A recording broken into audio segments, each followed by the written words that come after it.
Guest today is Martin Bodek, a New Jersey-based author known for his clever and hilarious Haggadah parodies like the Emoji Haggadah, the Festivus Haggadah, and the Coronavirus Haggadah.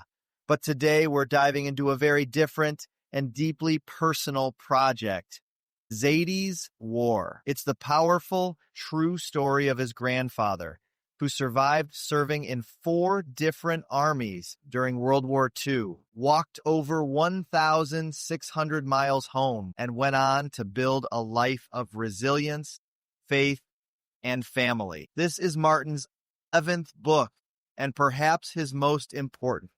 Let's welcome Martin Bodek. Hey, how's it going, Martin? Great. Thank you. Thank you so much for having me and for that absolutely lovely introduction and beautiful teaser and promo. I've got a trailer. I never had that before, but very cool. I appreciate you having me very, very much. Thank you. Oh, no issue. So let's kind of start out at the beginning. What brought you to becoming an author? So actually, it's probably my grandfather in the first place. He told me of his World War II stories when I was way too young to properly appreciate, absorb, or even understand what he was talking about. And his story was wild, and it was so wild, even to my 6, 7, 8-year-old impressionable mind, that I remember thinking to myself, even at that age, I have got to tell this story. I have got to bring this to people. It was the impetus for what my career is now, which is writing books. And my grandfather is probably the kickoff. Certainly his story is just so wildly imaginative that it was a proper start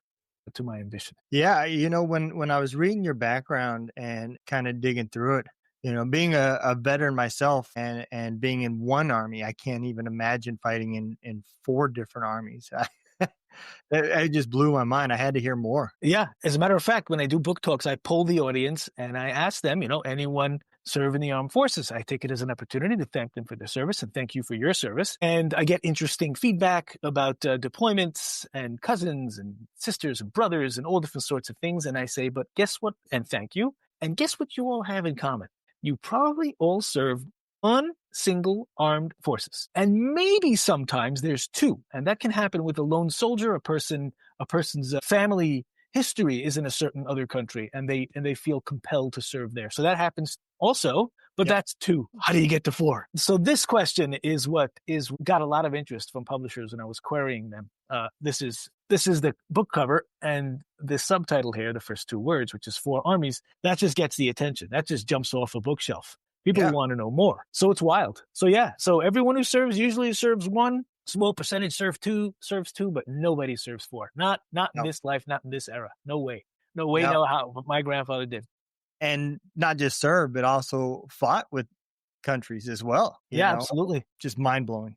It is mind-blowing. The whole story is mind-blowing. 4 armies, just like, how did we get there? What is the story? And everyone wants to know. As a matter of fact, I start off my talks with the question, because that's what they say you should do in speaking class. Like, ask a question that the audience wants answered. The question is, hi, my name is Martin Bodek, and thank you for the introduction. How does a person get to serve 4 armies? Let's unpack. Yeah, absolutely. Let's definitely unpack. So let's start out a little bit. Give me a little bit of history about your grandfather. Okay, so he was born 1 month after the close of World War I. So December 19th, 1918. So that is exactly 1 month after the close. And his family lived in Romania in a little town called Intervișeve, which means downtown, literally. The city's name is Vișeu de Sus. The county is Marmaros, it was called, and the region is Transylvania in Romania. So for those who know geography, I hope I've painted a good picture of where this exactly is. Just beneath the ridge of the Carpathian Mountains in northwest Romania. Family was humble. Dad was a teacher. My great-grandfather. Mom was a stay-at-home mom. This is very typical of the era and of the culture. And they had 4 kids, including my grandfather.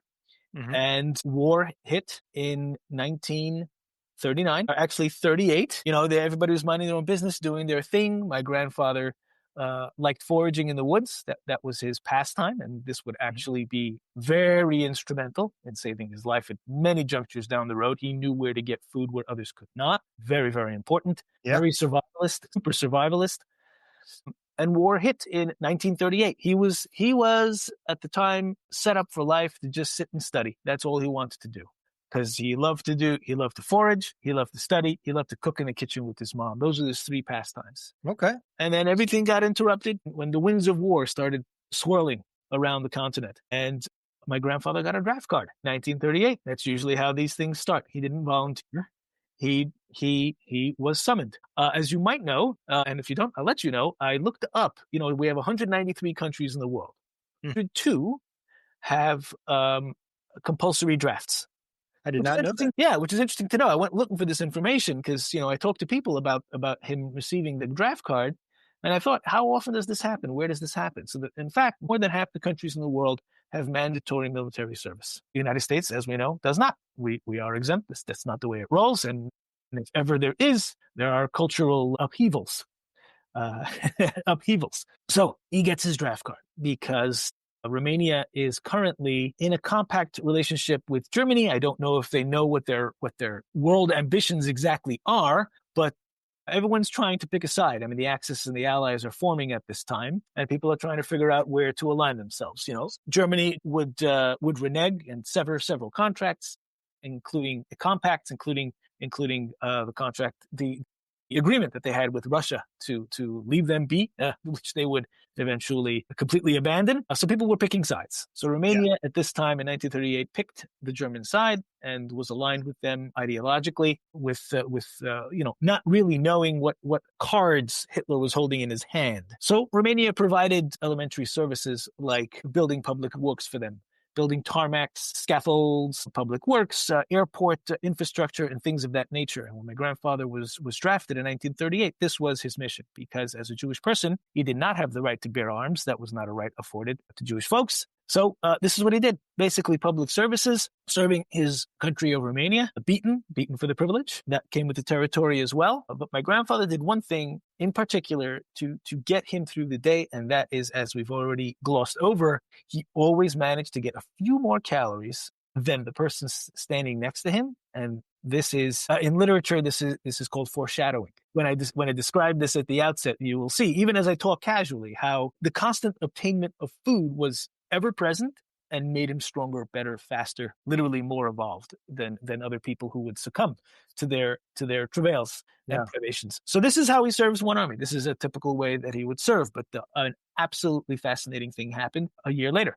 So first of all, he finished this tour of duty and went right back to what he was doing before. Foraging in the woods, hanging with his with his father in his study, and helping his mom out in the kitchen, because he absolutely loved doing that as well.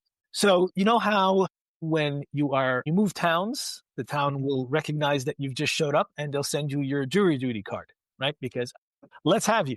So in this instance, it was the complete opposite. The town moved to him because Hungary annexed the northwestern part of Romania as part of the reshuffling of geographies in response to or in concert with Germany. This is one of the things that happened. This was called the Anschluss, the annexation. So overnight, everyone in my grandfather's town and larger area became a Hungarian citizen, just like that.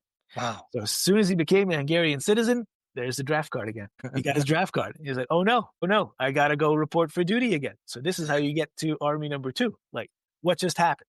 Okay, so that's the deal. That's the deal. He shows up. He's an honorable sort. Your country asks you to show up, and so he showed up. And he did the very same thing he did before. Hungary now was doing also the same exact thing on Germany's behalf, setting up public works, tarmacs, scaffolds, things of that nature. And again, he did the same exact thing, beaten for the privilege, once again, foraging and constantly feeding himself a little more. So now we are in the clutches of Army number 2. The Germans all of a sudden show up in the camp where my grandfather is stationed with his friends. And what are the Germans doing here? Well, they have come to select the strongest, the hardiest, the bravest of the collection of folks who are there. Okay, and where are they going? He doesn't know just yet. But he does know that now he's in the clutches of Army number 3, which is actually the Third Reich. So he is now caught up with the German army. He is in their care, so to speak. Yeah, that's a kind word to say. That's probably saying it mildly. Yeah, exactly. And he's shuffled off to parts unknown. Where is he going? Well, I'll tell you where he's going. He's going to the front lines of Operation Barbarossa. For any of your readers who do not, or listeners who do not know, Operation Barbarossa is to this day, and probably forevermore, the largest military land invasion in human history. And I only realized this years after my grandfather had passed, and I began putting the book together. That was born out of the interview that we had with him about 12 years before he passed away. And I didn't know about Operation Barbarossa. It was a piece of history that went right over my head. No one ever explicated it to me. But I'm looking at the timeline. I'm looking where he is on the map, and I'm like, oh my God, it's Operation Barbarossa. That's where he was. Oh my gosh, he was there in early 1941 for several months. And my grandfather described what his duties were, and his duties basically were to dig foxholes for the German army as they were assaulting Russia, as they were trying to invade the Russian continent, actually. Big mistake, because Hitler did not learn from Napoleon Bonaparte's mistake, but he did so. He invaded in winter. It was a big morass, as they say. And my grandfather described that every day he would come back to the same barracks, and every morning he would come back to the front lines. He'd watch his friends being felled by bullets left and right from the Russian snipers and military.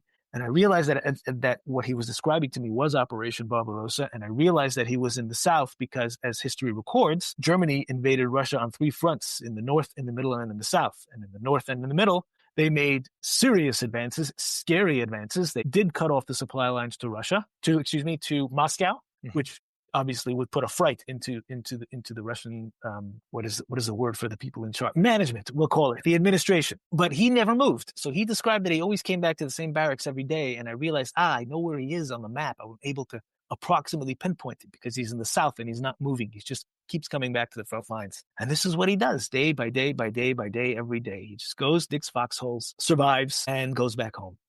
Wow. So this is Army number 3 in very short order. It's not just over a lifetime. This is compacted into a very small space. Army number 4 happens in a fascinating way. So my grandfather is very sick of watching people die to the left and to the right of him. He's had enough. Yeah. He has to make an escape because that's just logical. Otherwise, he's literally cannon fodder, literally.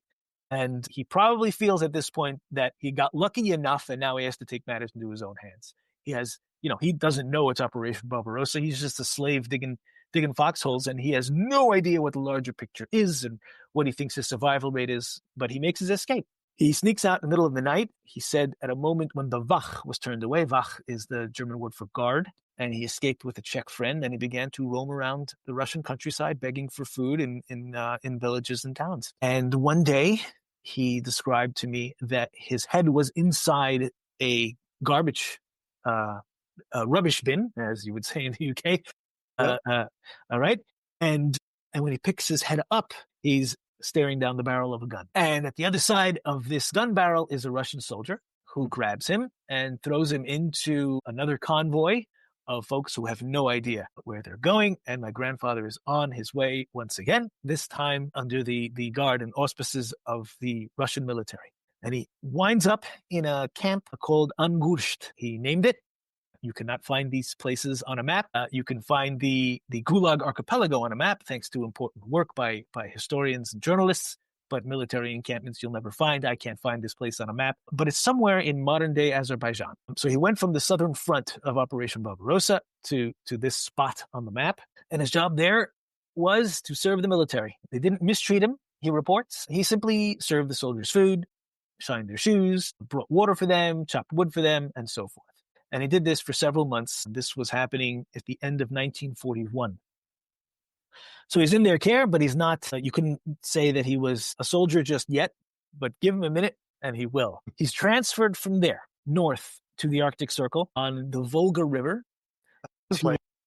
Tons of fun. He described when he got there, he goes, in Yiddish, he told me, it snowed there 366 days a year. That was the line. I actually looked it up, and apparently it snows there about 210 days out of the year or something like that. And he and he said to me that it was day for 21 hours, and then it was night for 21 hours, and it was as bone cold as a human could possibly imagine such an environment to be. And fast forward, so in this new camp, which was in a place called Kirovsky Oblast. Oblast usually means the suburbs of Kirovsky. And his job there primarily was also to serve the soldiers, but primarily to chop wood in the woods with gigantic saws. And these would be chopped, sent down the river to a sawmill, and the proceeds of the sales would go to continue funding the Russian effort on behalf of the Allies and hopeful victory in World War II. And this is what he did for 4.5 years.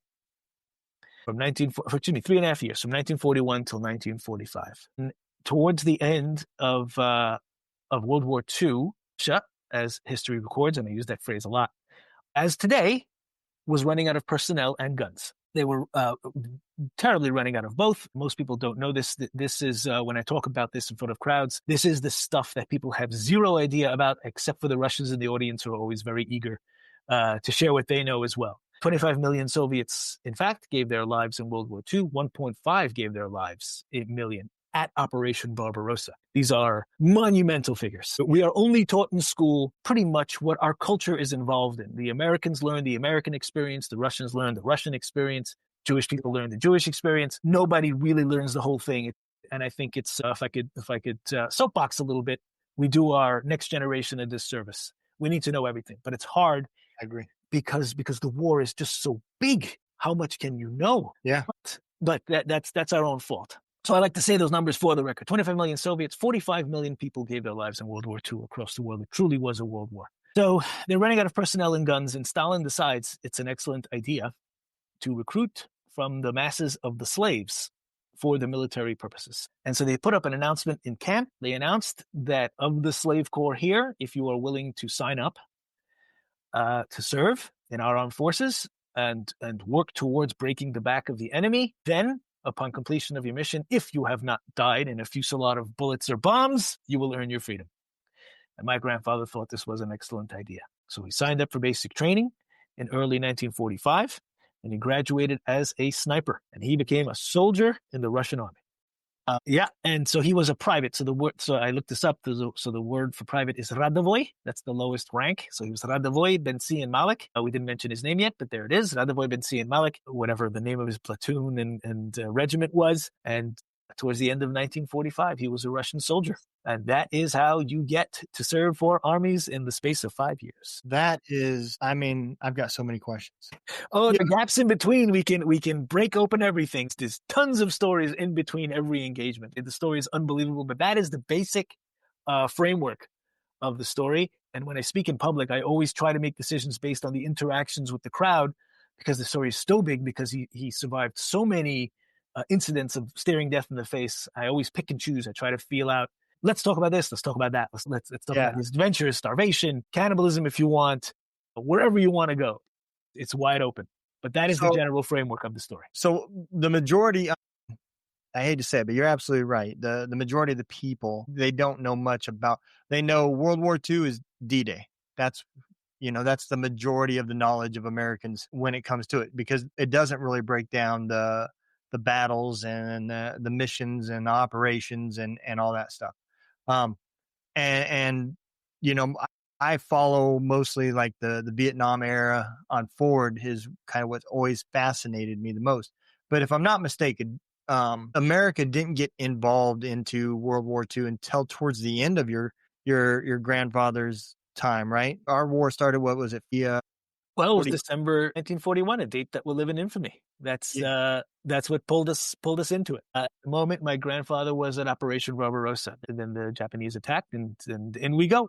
There we go. So at this point, when he's working with the Germans, they haven't started getting rid of the Jews and all that yet. Am I correct? Correct. The final solution, people also make this mistake in history. Germany was working to see if they could disappear people and get away with it, right? Yep. And they did. They tried some teaser in a few communities, like, let's disappear 5,000 people here and see if anybody raises alarms. Oh, that worked. Let's disappear 15,000 people over here. And then after a while, it was really working out. Yeah. So machine gunning people to death was the way that they got rid of people. But after a while, that was inefficient. So in 1942, they got together at a conference and settled on the final solution, which was a hyper efficient and grisly and gory way to commit genocide. And that's what happened. So the start of World War II, this thing wasn't in full motion, but 1942 and on, for the next 3 years, it became this disgusting machine. Yeah. And my grandfather spent all this time in a Russian military camp. Part of the fascination of my grandfather's story to people who are eager to listen is that he elided, he went around the entire concentration camp experience. That's not, as I just explained, this is not his experience. Right. So every story excites the imagination, but this story is completely out of left field. This is not a story anyone has ever heard. This is all my other three surviving grandparents also survived concentration camps, but my grandfather went around. It wasn't necessarily easier, but it was certainly different. Certainly a very, very completely different experience. And so when the Germans was invading Russia, that was about expansion. Am I correct? That was more so about owning land. Yeah, absolutely. People seem to not register that Germany actually wanted to take over the entire planet. That was actually their ambition. And Russia was the big beast, the big prize, because at this point they had already just laid waste to all of Europe. I mean, they owned Poland and every other country that Russia would eventually lose part of. Estonia, Latvia, Ukraine, it steamrolled right through. And Russia was this beast of literally a bear, because that's the symbol of Russia. This bear they wanted to get their hands around, but it was too big to conquer, too long the supply lines, too stupid to try to winter. And that was the beginning, actually, of his downfall. Too ambitious. Just be satisfied with owning half the world. Who knows what history may have been if he just said to himself, Europe's good, I own Europe. Like, dude, relax. You want Russia too? You're not getting it. Some terrain is physically unconquerable. Yeah, I mean, I think that's another reason why America itself has never really been fully invaded to try to conquer is just the sheer size. Sea to shining sea. You must know the phrase strategic depth. Yep. Not very familiar to folks, but strategic depth for your listeners is any person's ability to escape from a front line because there is a safe haven that's in a very large bubble. The U.S. has unbelievable strategic depth. Yep. And so does Russia. You can't. Your supply lines for your invading military are way too long. It will not work. It will not work. And 2/3 of the terrain is frozen tundra. Good luck. Yep. Yeah, absolutely. So what I find fascinating so far is that your grandpa was with a military that was trying to take over the world, and then became a soldier fighting the same people that he escaped from, and became a sniper. So the rest of the armies didn't even tap into his obviously his abilities, his talents, just because of race or national origins. And he ends up becoming a sniper, taking out the Germans. And I think that is, especially with his nationality, it's like just unbelievable. It's ironic of how he's now fighting against a country that goes on to try to eradicate a race, and then over land is forced into an army again. Now this time handed a rifle where he's picking people off. So 2 points. So first of all, complete agreement. I've thought about this. Like, I wonder if at any time during this entire experience, my grandfather woke up and is like, okay, now where am I today? Which military am I serving? Oh, I woke up in this hayloft, so I must be on the Russian side. I don't know what's going on. I'm sure he must have had days like that because his experience was just dizzying. Yeah. And what's fascinating about his final experience is that he never actually got to fire a shot, right? Like Jimmy Carter said, I never fired a shot. So what happened was, and you'll find this interesting. So he was sent out on May 5th, 1945. So if you know, May 8th, 1945 is the end of the war. So on May 5th, he's sent out from this Russian camp, and the goal, the mission, is to murder Nazis upon arrival at the German border.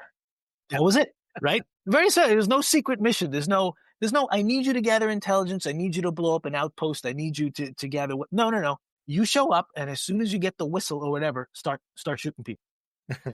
So that was it. That was the mission, and he was ready for it. That was what he was going to do. So he rolls in with this convoy, 3-day travel, and he hits the German border, and he's ready. He's ready, rifle cocked, a full metal jacket, all loaded in the chest. You're ready to go.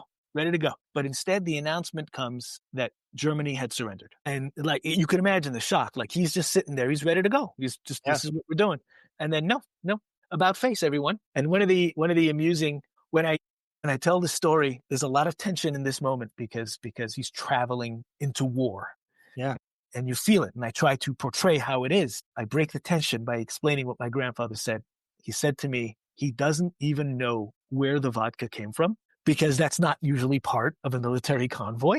Yeah. But he goes, it was everywhere. It was just all over the place. We're standing there at the German border. We were ready to kill, and now we're just having drinks. And then after we were done with our merriment, about face and right back home. And so he never fired a shot. He was ready for it, but he never got to. Did Stalin honor the agreement that if you fought, you'd be released? And yeah, absolutely. Like my grandfather, when he said, I want, when you tell the story, he told me in a few punctuated points of his telling me the story of his life. He stopped and said, I want you to tell everyone you're telling the story to in the future that the Russians were very kind to me. And because the peasants and citizens of the countryside, when he was rummaging through, were always kind to him. They served him kasha, he said, and whatever they could find in their barns and in their meager rations in their fridges and from their fields. Everyone was kind to me and nobody refused me food.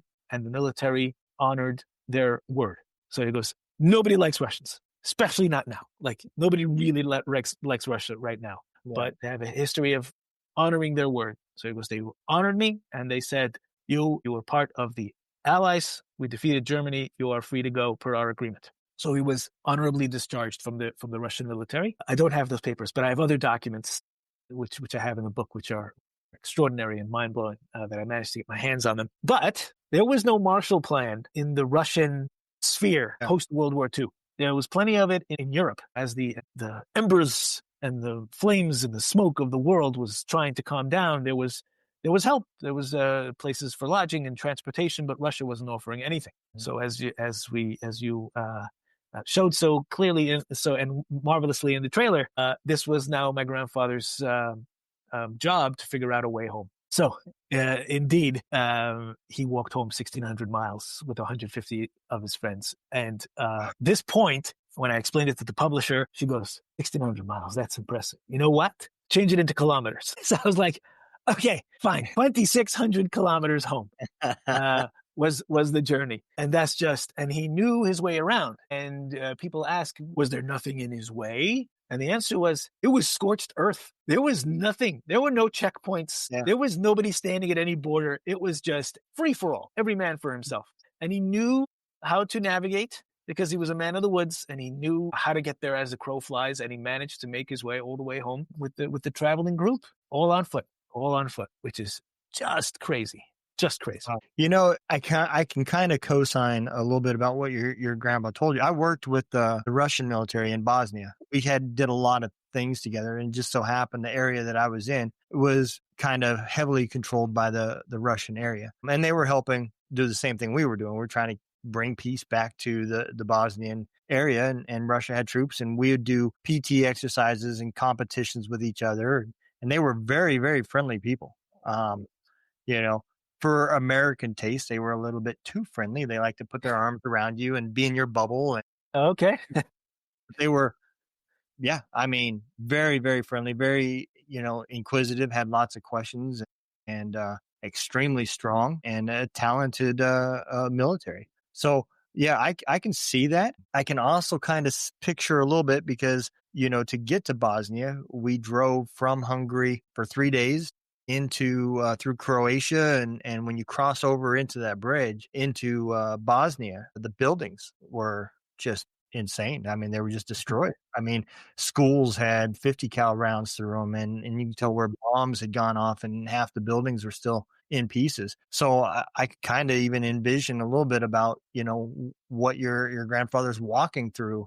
Obviously a different time. This was 95 or 96 versus the early 1900s. But at the end of the day, 1,600 miles is 1,600 miles. That's a long way. It's unbelievable just to imagine it. And people question it. And I say to them, there are no roads. There were no roads from where he was coming from and to where he was going to. How do you think he got there? There's nobody's offering him a ride. There's no hitchhiking. There's no anything. There's like a Winnie the Pooh stick behind him with the little bag at the end of it, and off we go, man. Yeah. people have a hard time sometimes believing that this story is true, but I've embellished absolutely nothing. Nothing. There is a word of this book that is made up, and there isn't a quote that I imagine. People sometimes like historical fiction, right? When you have an outline of a story and all the conversations are completely imagined, I have none of that. Yeah. This is as it was reported and as corroborated by as much evidence as I could supply, and not a word of it is made up. Not one word. Well, I think where that comes from is our generation, my generation on, to be honest, would never probably be able to, the 95 percentile would probably have gave up.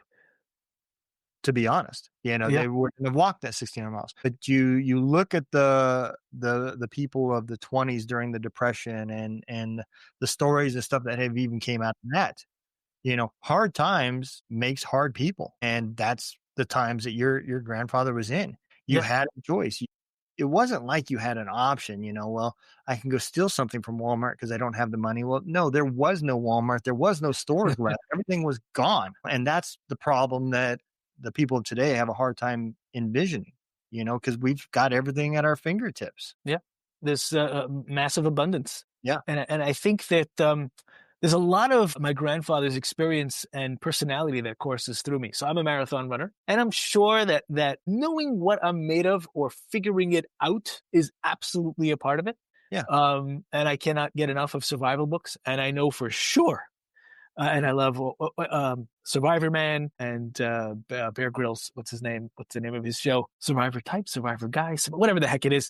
I love these shows. I absolutely love them because I want to know. Like, could I do this? Could I stomach this? Could I eat off a diet that my grandfather lived off for years, which was, as he told me, generally speaking, he said it was river water, mushrooms. He was able to identify the 20% that are edible and 80% that are not, and whatever he found inside of bear poop. That's it, generally speaking, except for whatever else he could manage to dig up or dig out of the forest or whatever he could get his arms around. But that was basically it. There's a part of me that wants to strip down and see if I could possibly do that, but I don't need to tempt it that hard. I'll eat my regular American diet. Thank you very much. Yeah, I think I would skip the bear poop a la carte. Yeah. But again, that kind of cosigns, if you think about it, it's not like you can drive. And if he had been driving, it would have been harder for him to forage because, again, there was no store that sold mushrooms and everything else. So it wasn't like he could just take a straight line. He had to walk to get to a destination, but during those daily travels, he also had to stop to find food. And that is where it is. Where it is where it is. Whether you're a hunter or a forager, it doesn't matter. But he wasn't the only one. He left with 150 men. They must have, and they each of them peeled off to their country or place of origin along the way, and many died along the way as well. Yeah, I was just going to ask that. And he was the last man standing all the way at the very end. Last stop in his town in Romania. Everyone else had died or gone off to wherever they were going to. What I cannot imagine this journey, and just knowing where he's going and navigating by the stars, I suppose, or just going somewhere this way is south, and let's just keep walking. Yeah, and that area. I mean, I was in Germany, and like I said, I drove from Hungary to Croatia and into Bosnia. It's not like Nebraska where it's just. No, it's mountains and forests and mountains and forests and tundra and more mountains and forests and ice. Yeah, it's a damp, wet, cold area. Yeah, but he made it. He made it at the end, and he made his way home. Unbelievable, unreal. So as he's walking down Main Street, getting back into house, did he ever say, as he's coming into the town, how he felt, or did he just like sit down and start crying, or? Well, yes. He did, but not as a result of being there, but as a result of what he encountered when he got there. So when he came off the ridge off of the Carpathian Mountains, which is where he spent the night, the final night before descending into town, he was probably hopeful. He was probably like, oh, what am I gonna find? Let's see what I find. So as he approached his house, he found that it wasn't there. It had been destroyed completely.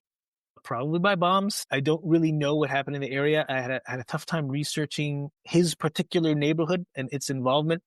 Yeah. There may have been a combination of munitions and demolition manual demolition. Don't know. But what he did tell me was all that was left was the corner of his house, and it was the corner of his father's study. And it was clear that his father's sacred books had been used as toilet paper by whoever used it, and that this corner of his house had become the neighborhood latrine while it was being rebuilt. And my grandfather said, when he described this entire story to me from beginning to end, he just kept motoring.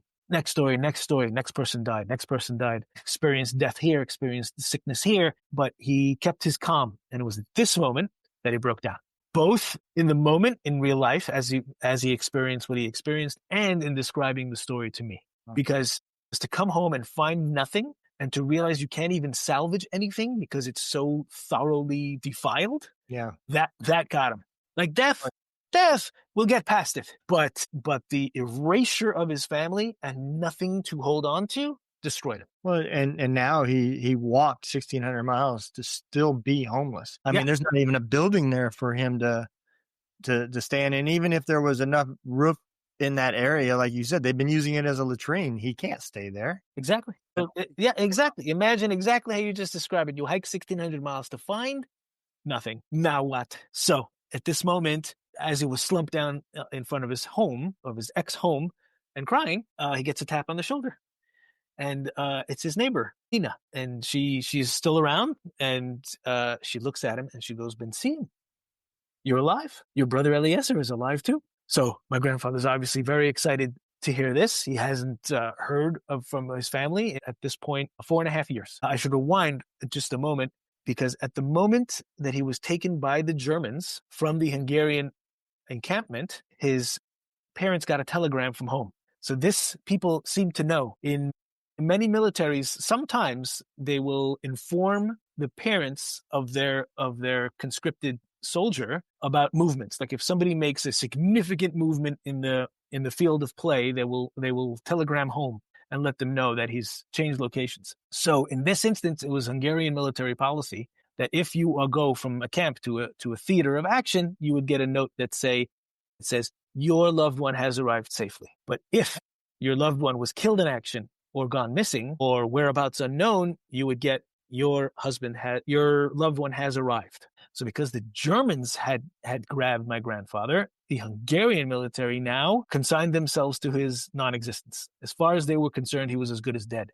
So my great-grandparents, my grandfather's parents, received a telegram that he'd arrived, which was code for he's dead. Wow. So he had disappeared from their world at this moment and never saw them again. And I'll explain what happened to them in just a moment. So he's excited that his brother's here. He doesn't yet know what happened to his family. And my grandfather described to me what it's like to not see any family members for years and to see his brother materialize out of the darkness onto the street. He said he was an apparition, and then he was a wraith. He used Yiddish words for these concepts, and then a ghost, and then all of a sudden he's standing right in front of me. And he hugged him, and he grabbed him. And my grandfather said that they slumped down into the middle of the street, and they just cried in each other's arms for an hour. And he said traffic went around us because everyone was familiar with these scenes that were happening all the time. And it's at this moment that Eliezer has to describe to my grandfather that indeed the entire family was murdered now. Every last one. My great-grandparents, my great-uncles, their children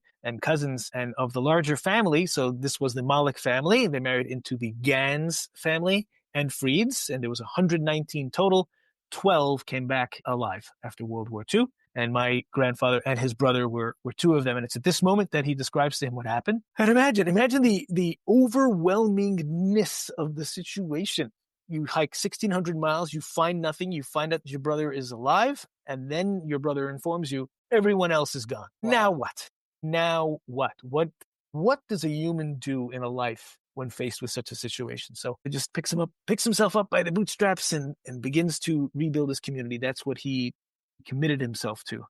So he did what he learned in the Romanian and Hungarian military. He contributed a lot to rebuilding all the public works, providing tutelage to the young children in the neighborhood, rebuilding the synagogues and the ritual baths and so forth. And that's how he kept himself busy, rebuilding everything. What an amazing story, man! This needs to be a movie. I mean, it really does. Absolutely. I am not stopping to tell the story until I find this connection. It is without needing to make up you don't have to throw in a love interest. You don't have to throw in other intrigues. It's just, this is the story. A man serves 4 armies, hikes 1,600 miles, survives poisoning and cannibalism, which we can get to if you want. And then he comes home, moves to Israel, serves as a chef for 40 years, and kumbaya. And credits. Yeah. I mean, credits. I have had several guests on, where that has happened in a way, like I had a guy that was very interested in the Andes mountain crash, and cannibalism happened there too. So I was kind of wondering, was that also something that had happened, as people died, they became a food source as well. So this is the part of the story that I'm always properly coached on whether or not to leave it on the table or leave it off the table, especially when I'm talking to kids. It's really not for kids. This is not something that can be tolerated. The older you get, the more you can tolerate. So further up we go on the age scale, the more I feel free to say it. But like when I speak to 8th graders sometimes, and I'm very carefully coached, either yes or no. Mostly it's no. But here's the story. Here's the story, very basic. I hinted at the possibility of this when I mentioned the cutting off of the supply lines to Moscow.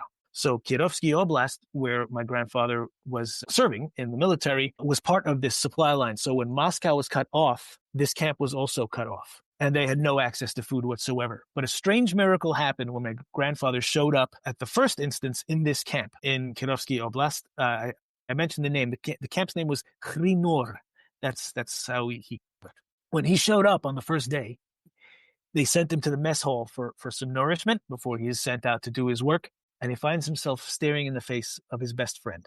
And he looks at him and he goes, "What in the world are you doing here?" And so my grandfather's friend, his name was Yeruchim Blach, says to my grandfather, "What in the world are you doing here?" So Yeruchim, who's behind the counter, says, "I'll go first." So he says, "I was serving in the Romanian military, and then I was serving in the Hungarian military, and then the Germans came and they dragged me to this camp, I don't know where, near the Black Sea, and then they brought me here. And when I showed up, somebody announced that the head chef had died and asked if there's anybody in the new group here who knows their way around the kitchen. And I thought it would be great to volunteer, even though I have no idea. And here I am." And so my grandfather says, "What? That is exactly what just happened to me." So in fact, his friend had been like a month to 2 months ahead of him the whole time, but following the same route to get to this camp.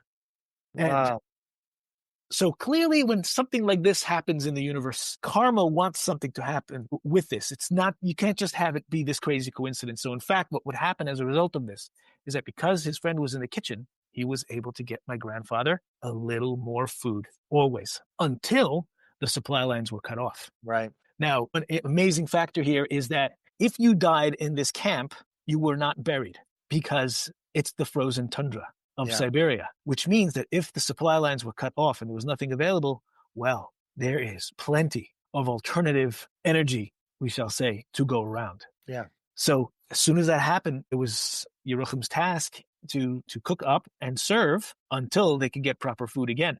And my grandfather refused to do this on principle. Absolutely refused. He wasn't going to have any part of it. And he actually went on a hunger strike, as it were. And his friend kept trying to feed him. And he figured that my father's friend, Yeruchim, figured that if he starves him out completely, he'll finally have to cave. But my grandfather never did. 3 days into starvation, Yeruchim saw that he wasn't succeeding. My grandfather was ready to give up his life on this principle, which is extraordinary. Yeah. And he snuck over to the Russian military side and grabbed a few of their rations and brought them to my grandfather.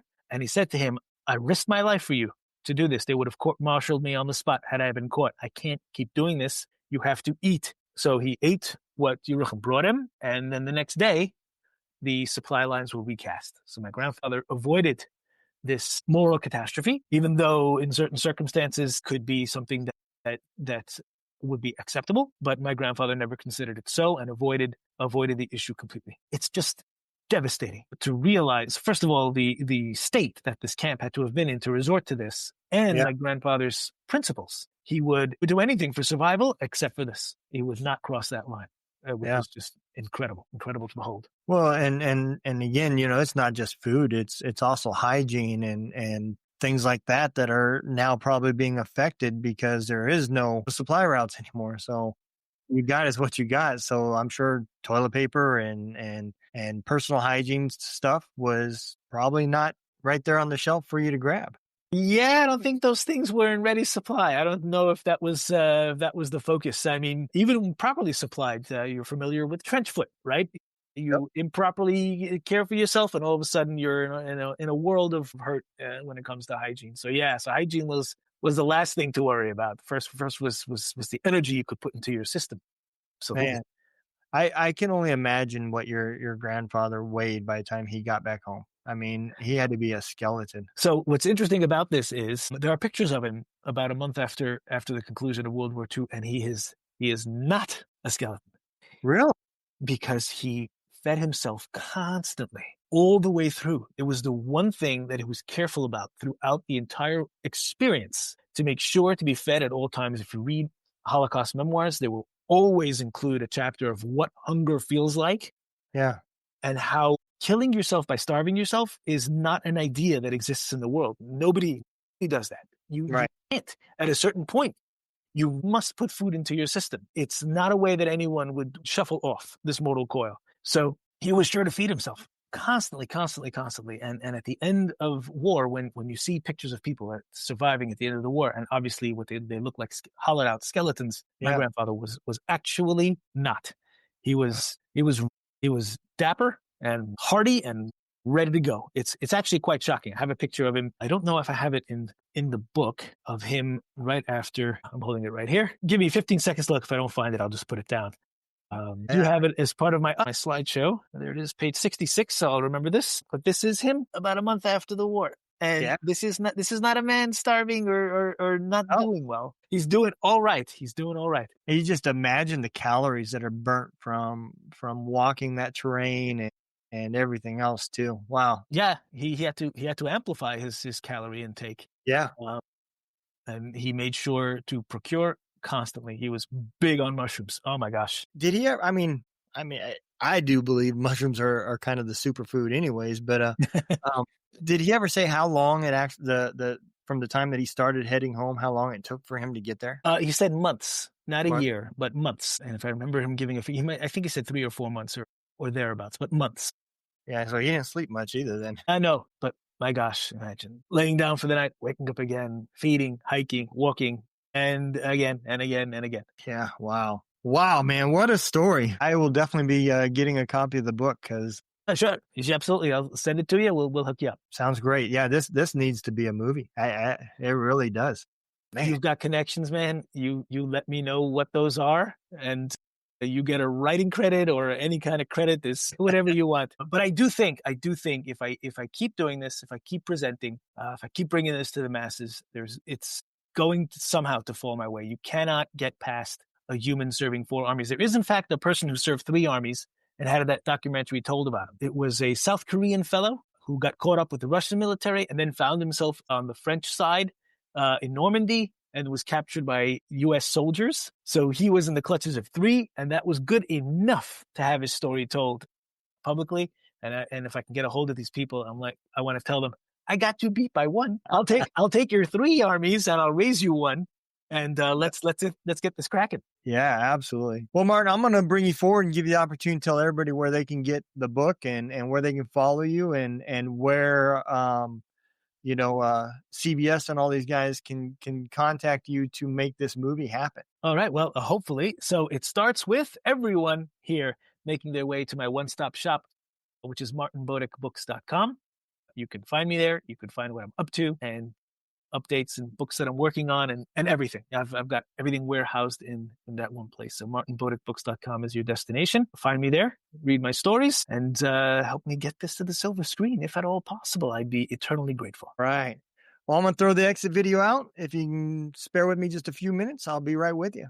I appreciate everybody that's listened. Y'all take care, man. Have a great day. And I promise you will not hear another story like this. So make sure you reach out, grab the book, and follow. And if you got those connections, I want to see the movie. So let's make this happen. Bye-bye. Thank you. Bye-bye.